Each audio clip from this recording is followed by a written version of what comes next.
surrounded by so much talent up here. I've got Garrett, I've got Sarah. For the past 3 years on The Voice, Christina has served as the social media correspondent, All right, well, we have another question. It is from Twitter. giving fans exclusive access to their favorite contestants and coaches with online bonus features, behind-the-scenes interviews, and up-to-the-minute updates during the live broadcasts.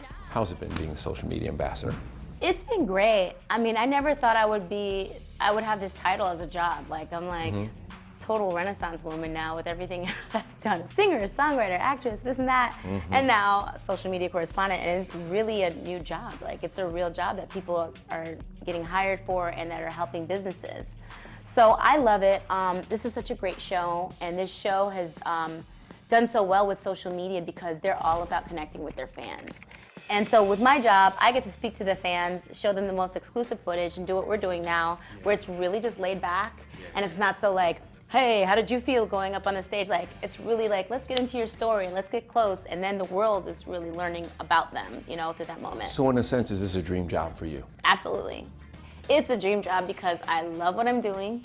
I already love, like, this was something I did already, and now to get paid to do something that I love, it's Right. like, oh wow, it's like I hit the lottery.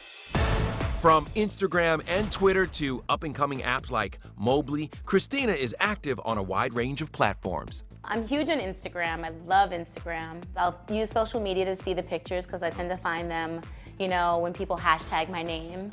I'll find it on Twitter or I'll find it on Instagram or Mobley. Mobley's another one. It's video and it's pictures. And, you know, a hashtag is pretty much starts a story, so it makes everything so much easier to find everything.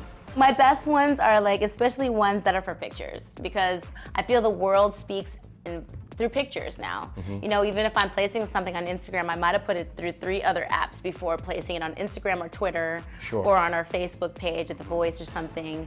I tend to go to like PicStitch and try to put in as much pictures as I can. Gosh, there's so many. There's a new one that, well, I don't know if it's new, but it's called Fancy. And I'm a shopper. I like to shop. The Fancy. Yes. Of course, I have it on. I have that app.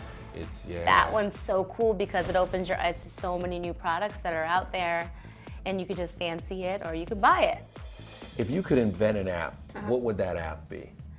If I could invent an app, I've had a couple different ideas. Other than something like the Songwriter's Pad, I've also had an idea to invent an app where it's kind of like a travel buddy, but it's geared towards women. I find a lot of women are traveling more often now when they're having like girls' vacations and it's like all about girls' time. I would love there to be an app that is kind of a travel app where you're kind of placing up pictures about your trip and what you did, where's the place to go, how much fun you had, and like, you know, you can kind of just share it with your friends, you know, talking about, you know, all the fun places we've been and kind of sharing those moments and the right places to go with each other. So how does Christina stay so connected to her favorite apps? I have 2 regular iPads, like the first one, the second one, and then I got the mini one.